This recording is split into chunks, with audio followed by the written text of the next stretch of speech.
क्रांतिकारी ने, मैं ऑन द रिकॉर्ड बोल रहा हूं, किसी भी क्रांतिकारी ने 13 साल तक के सशस्त्र यानी हथियारबंद लड़ाई अंग्रेजों के खिलाफ में नहीं लड़ी। और आदिवासियों की मुसीबत देखो कि आदिवासी केवल अंग्रेजों के साथ में नहीं लड़ रहे थे, तो जमींदारों के भी साथ में लड़ रहे थे, यहां के पूंजीपति साहूकारों के भी साथ लड़ रहे थे, उच्च वर्णीयों के भी साथ में लड़ रहे थे, क्योंकि ये सब अंग्रेजों के पाले में थे, जो तुमको स्वतंत्रता का पाठ पढ़ा रहे हैं आज, जो तुमको राष्ट्रीयता की बात बताते हैं, तुमको देश समझा रहे हैं। अरे इस देश की स्वतंत्रता की लड़ाई में 70% भागीदारी आदिवासियों की थी, और यह सच है। उसके रिकॉर्ड्स निकाल लो आप। सब लोग तो डेमोक्रेटिक लड़ाई लड़ रहे थे, शांति आंदोलन, सत्याग्रह, लेकिन जो आदिवासी लड़ाई लड़ रहा था वो तो सीधा सीधा था, इधर से तीर धनुष, उधर से बंदूक। यानी यहां पे कोई बचने का चांस ही नहीं था। जितने लोग सेकेंड वर्ल्ड वॉर में नहीं मारे गए, उतने आदिवासी आंदोलनों में लोग मारे गए, लेकिन उसका उल्लेख भारत के इतिहास में नहीं है। हमारे स्वतंत्र सेनानियों का नाम कैसे लेते हैं? वो टंटे मामा, वो डकैत, वो राघोजी भांगरे, वो बाबूराव शर्मा के, वो भीमा नायक, इस टाइप से नाम लेते हैं। और दूसरे लेते हैं तो ठीक है, अपने समाज के भी लोग यही काम करते हैं। इतनी गद्दारी! जो लोग अपने भगवानों से, अपने पूर्वजों से गद्दारी करते हैं, वो समाज से कैसे ईमानदारी करेंगे? आपने क्या किया है समाज को बचाने के लिए, बताइए मेरे को। यह समाज बचा हुआ है इनकी कुर्बानी की वजह से। ऐसा कोई आंदोलन बताइए भारत में आदिवासियों का, जो पूरे आदिवासियों को एक जगह लाने के लिए रात दिन काम कर रहे हैं। एक नेता का नाम बताओ जो तुम्हारी बागडोर संभाल सके, आज समाज को इतने संकट में रहने के बाद उस समाज को संभाल सके।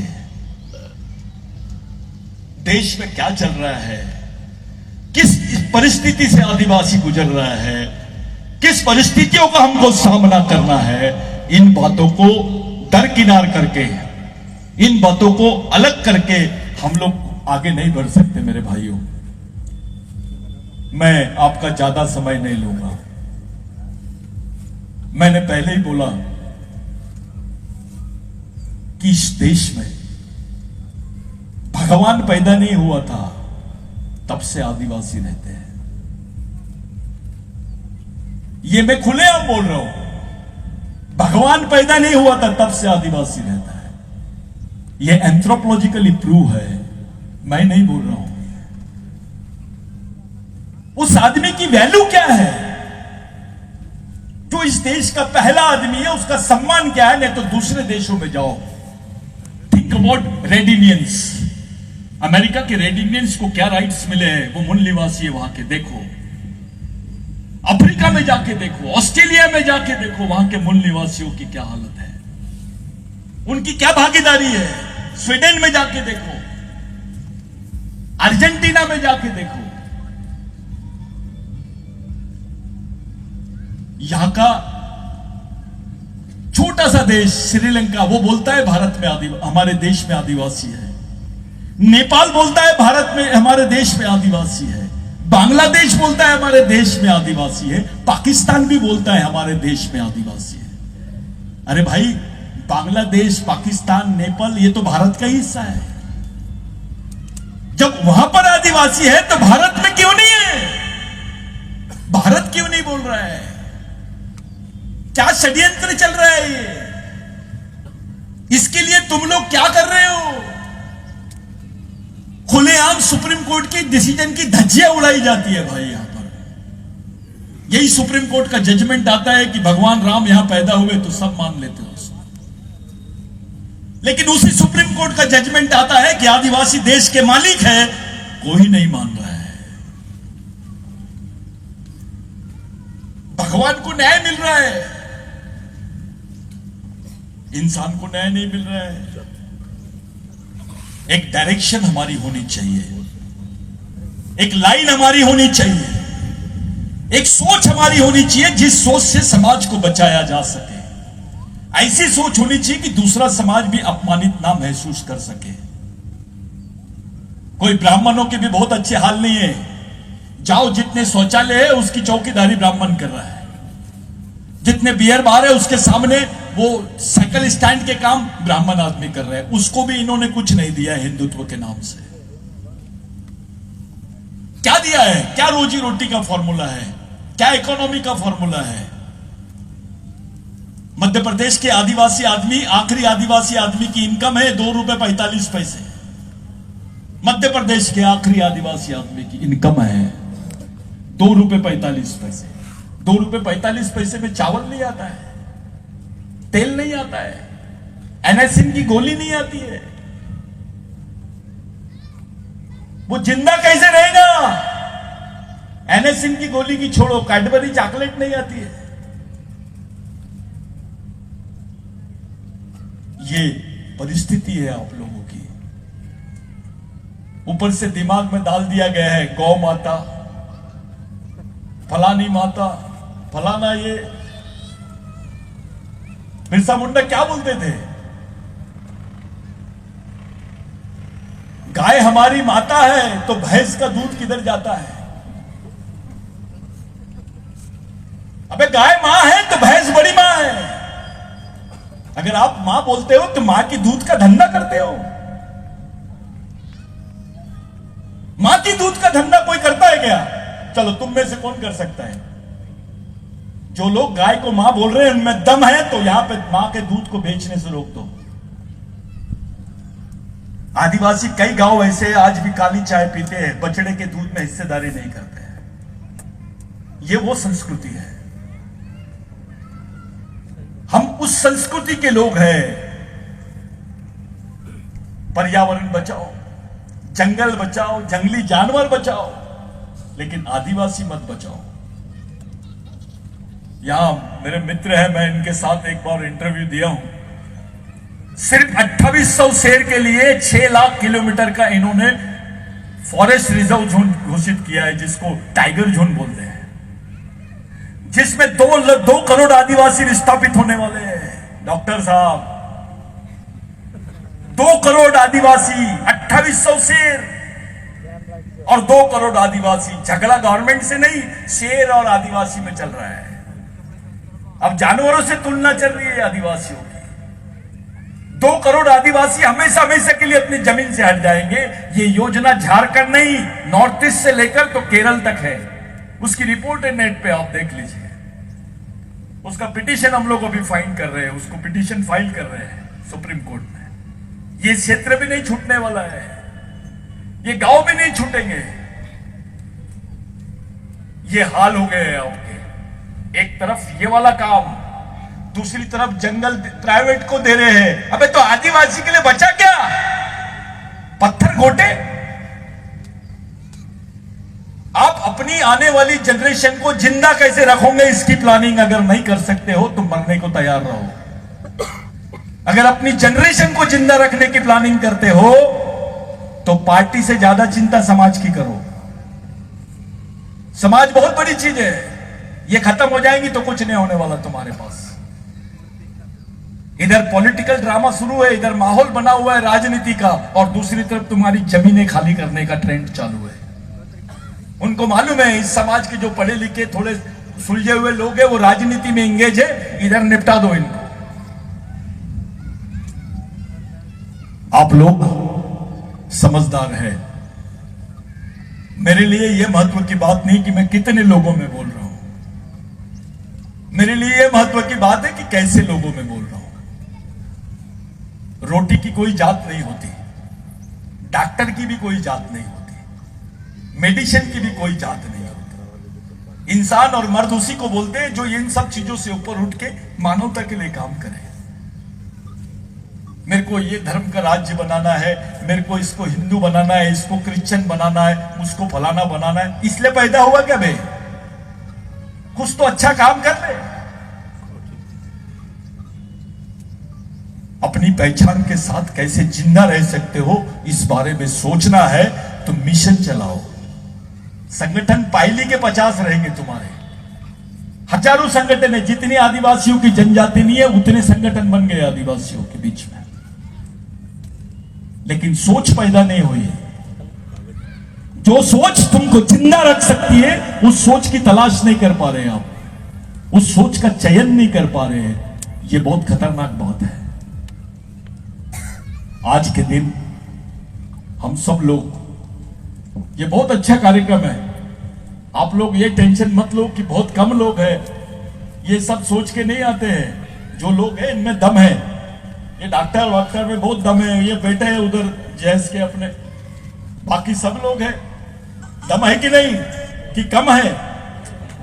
कम है, कम नहीं है। पटेल जी भी है यहीं के विधायक, ये सब लोग तुम्हारे साथ में है, लेकिन सीरियस बात होनी चाहिए। अच्छी बात का भरोसा नहीं होना, सच्ची बात होना, ये बड़ी चीज होनी चाहिए। और एक अच्छा डिस्कशन होना चाहिए, अच्छी बात होनी चाहिए, एक अच्छे लाइन समाज के सामने आए, उस डायरेक्शन में आप लोग सोचो।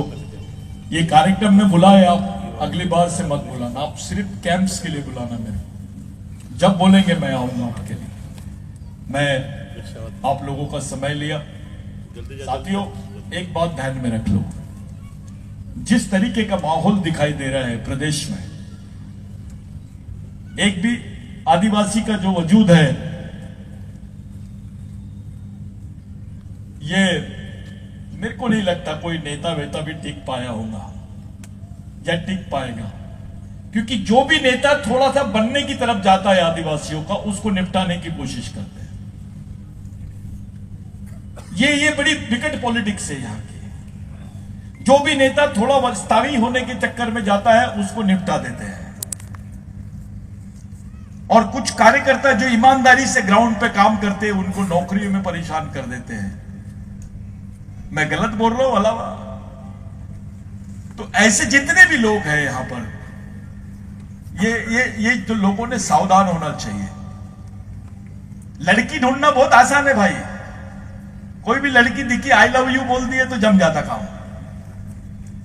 लड़का देखना बहुत अच्छा है, रे कितना कमाता रे, ये कर लेता है। घर देखना बहुत अच्छी बात है, पार्टी चुनना भी बहुत आसान काम है, लेकिन विचारों का चयन करना बहुत मुश्किल बात है। विचारों का चयन कैसे करोगे तुम? किस तरीके से करोगे? कौन सी विचारधारा तुम्हारे को संरक्षण प्रदान कर सकती है? कौन सी विचारधारा तुमको सही डायरेक्शन में लेके जा सकती है? कौन सी विचारधारा तुम्हारे अस्तित्व को बना के रख सकती है? कौन सी विचारधारा तुम्हारे अधिकारों को स्थापित कर सकती है? यह बहुत महत्वपूर्ण बात है, और उन्हीं विचारों का चयन करना यानी बड़ी चुनौती है अपने सामने। आप सब लोग आज इतने महत्वपूर्ण इवेंट में आप लोग आए, ये बहुत बड़ी चीज है। ये त्रिमूर्ति बिठा रहे हो आप, ये आदमी है करके नहीं बिठा रहे हो, हर किसी के पीछे एक विचारधारा है करके बिठा रहे हो, और उन्हीं विचारों का आपने मूर्ति का चयन कर लिया। टंटे मामा की मूर्ति को तो बिठा दिया आपने, उसके विचारों को कैसे बिठाओगे? उसको स्थापित कैसे करोगे? बात तो तब है, दुश्मन मुंडी से नहीं डरता, मुंडी के अंदर जो छोटा भेजा है उसी से डरता है। अंदर होना चाहिए, जो भी होना चाहिए ब्रेन में होना चाहिए। मैं ये अध्यक्ष हूं, मैं वो हूं, मैं फलाना मिनिस्टर हूं, मैं वो हूं, मैं अंतरराष्ट्रीय अध्यक्ष हूं। क्या कर लेंगे? उसका अचार डालेंगे। अबे यहां कुछ नहीं रहेगा तो करेगा क्या? सब कुछ आपके ब्रेन पर है, और ब्रेन की मशीन शुरू करना चाहिए। जो बड़े बड़े अधिकारी बैठे हैं यहां पर, मैं कुछ अधिकारियों को जानता हूं, समाज का विचारों का कारखाना शुरू करो। ये आरक्षण की डंडी लेके घूमो मत, अभी खत्म हो गया आरक्षण का मामला। आपको आरक्षण देंगे, अरे पद रहेगा तो आरक्षण का वैल्यू है। If there is opportunity then there is the importance of reservation. Opportunity नहीं रहेंगी तो आरक्षण का क्या कर लोगे तुम? अब तो सभी चीजें निजी हो रही है, निजीकरण में आरक्षण कहां से मिलेगा तुमको? एक जिंदा रहने की चुनौतियां खड़ी हो गई आदिवासियों के सामने। जो बेचारे मजदूर गड्ढा खोदने जाते थे, गड्ढा खोदने की मशीन निकल गई है, वो भी काम तुमको नहीं मिलेगा। तुमको जिंदा रहने के जितने संसाधन है वो छीने जा रहे हैं तुमसे। तुमको जिंदा रखने की प्लानिंग करने वाला वर्ग तुम्हारे समाज में नहीं है। नेता पार्टी से परेशान है, पार्टी नेता को जचने नहीं देती है। ऐसी विपरीत परिस्थिति में समाज के संगठन, समाज के पढ़े लिखे लोग, समाज के समझदार लोगों की जवाबदारी है कि वो ईमानदारी से समाज के बारे में सोचे। मैं आज के दिन इतना ही बोलूंगा कि आप लोग समाज से ईमानदारी और समझदारी करो। ट्रेनिंग्स प्रोग्राम चलाओ। इलेक्शन बाद में है। आदिवासियों की इतनी पॉपुलेशन है मध्य प्रदेश में। अगर आपका समाज आपके साथ खड़े हो गए तो पार्टी आपके पीछे पीछे आएंगी थैली लेकर। टिकट मांगने मत जाओ, ये टिकट देने आएंगे आपके पास। इतना बड़ा समाज है। अलीराजपुर का भविष्य आरएसएस तय करेगा क्या? फिर तुम क्या कर रहे हो? कोई कांग्रेस का नेता तय करेगा? तुम क्या कर रहे हो? समाज का है, उसका प्रभाव क्या है? इन बुनियादी बातों को ध्यान में रखते हुए हमको काम करना है।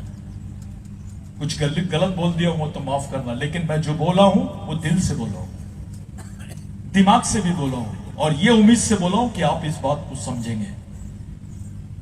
इसको समझे बिगर आपके लिए कोई रास्ता नहीं बन सकता है। कई बेचारे लोगों ने आरएसएस में अपनी जिंदगी दे दी है, पछता रहे हैं